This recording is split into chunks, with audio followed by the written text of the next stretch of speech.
All right, let's be honest. You clicked on this video because you're procrastinating. Maybe you told yourself, just one more video, then I'll start. And now, here we are. I'm talking about how to stop procrastinating while you're doing it by watching. The irony is almost poetic. But don't worry, I respect the self-awareness. You could have clicked on a mind-numbing cat compilation or another top 10 funniest fails video, but instead, you chose to watch something that might actually help you. That's progress, right? Or at least we'll pretend it is. But maybe this isn't just about putting off work. Maybe there's something deeper going on. Something you don't want to admit. Because let's be real, procrastination isn't just laziness. Sometimes it's a symptom of something bigger, an addiction. And I'm not just talking about the obvious ones. Step 1. Recognizing the forms of addiction. Addiction comes in all shapes and sizes. You ever find yourself doom scrolling social media for hours without realizing it? Binge watching a show you don't even like?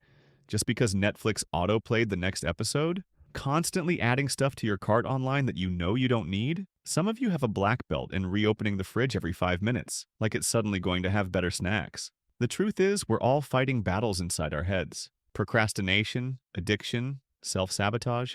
They're like sneaky little gremlins living rent-free in our brains, whispering, just 5 more minutes, or you'll start tomorrow. But here's the thing. Tomorrow is a scam. It's just today, in a disguise. Step 2. Understanding why this happens. So, why do we do this? Why do we actively sabotage our own success, happiness, and health? The answer isn't a lack of discipline or motivation. It's brain chemistry, specifically dopamine. Dopamine is that sneaky little chemical in your brain that makes you feel good when you do literally anything pleasurable. Eating a donut, scrolling TikTok, getting a text notification, hitting next episode for the 5th time. And the problem? Your brain is addicted to quick dopamine hits. It wants the easy reward, not the long-term one. That's why watching a new Netflix series feels effortless. But starting a new habit feels like climbing Everest in flip-flops. But here's the good news. I'm not just here to point out the problem. I'm here to help you break the cycle. And no, I'm not about to hit you with some ridiculous wake up at 5 a.m. and grind speech. You don't need to overhaul your entire life. You don't need some overpriced productivity app that you'll use twice and then forget about. What you do need is momentum. Momentum is your best weapon against procrastination. Once you get moving, it's easier to keep going.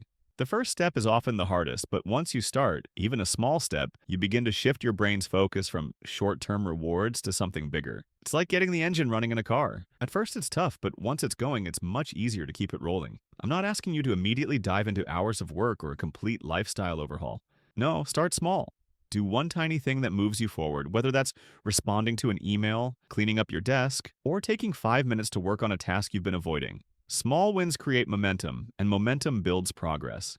You don't need perfection, just a little action. Step 3. Keep the momentum going. The trick to overcoming procrastination and breaking bad habits isn't about suddenly becoming a super disciplined productivity machine. It's about making small, almost laughably easy changes that trick your brain into action.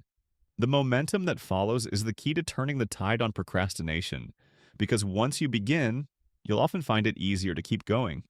Think of it like a snowball rolling down a hill. It starts small but picks up speed and size the longer it rolls.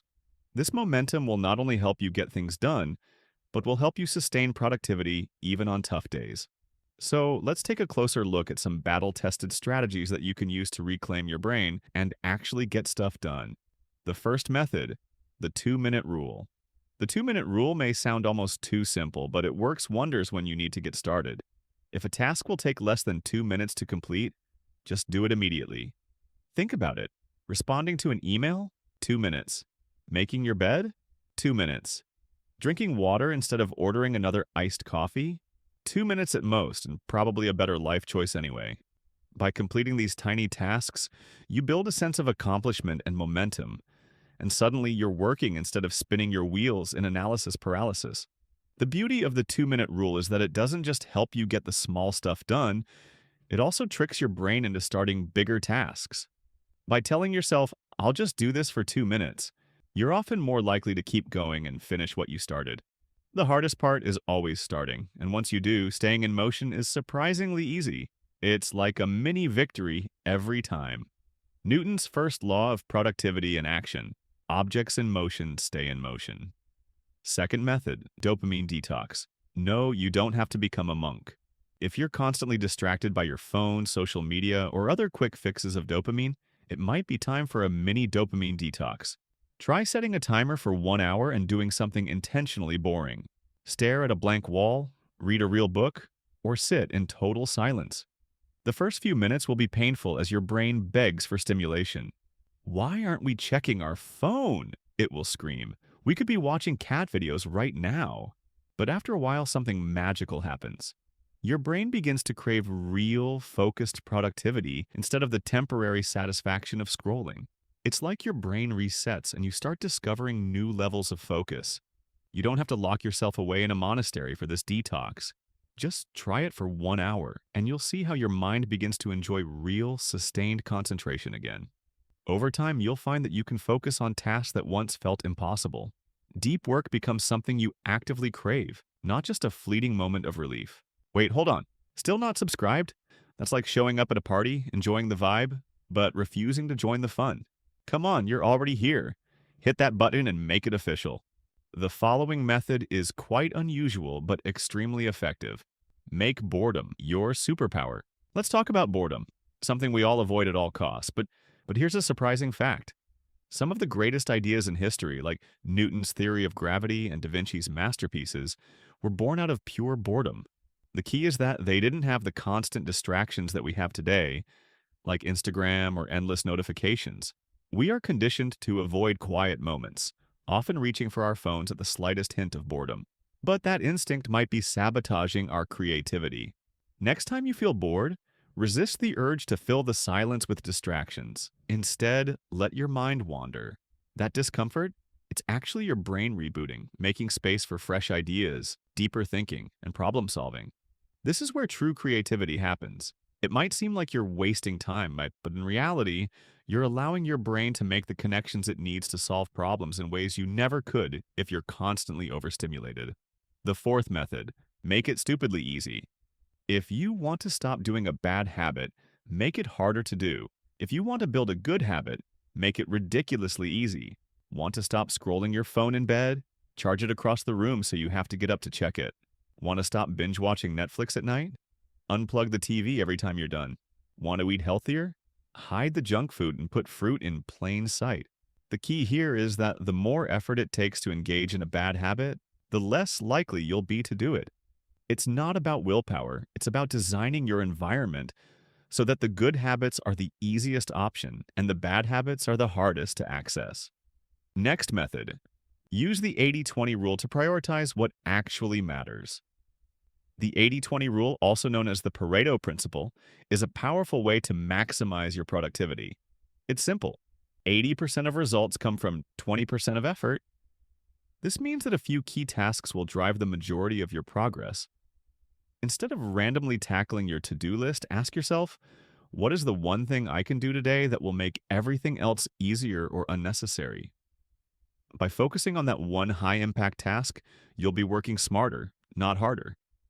You'll avoid wasting time on tasks that don't really matter and make real progress toward your goals. The last method, build a no-zero days mindset. No zero day is exactly what it sounds like. A day where you do something, even if it's small, to move forward. It could be just one push-up, one sentence written, or 1 minute of reading. The power of this method lies in consistency. It helps eliminate the all-or-nothing mentality that leads to procrastination. Often we think, if I can't work out for an hour, why bother? Or, if I don't have a block of time to study, there's no point. But progress is built on small, consistent actions.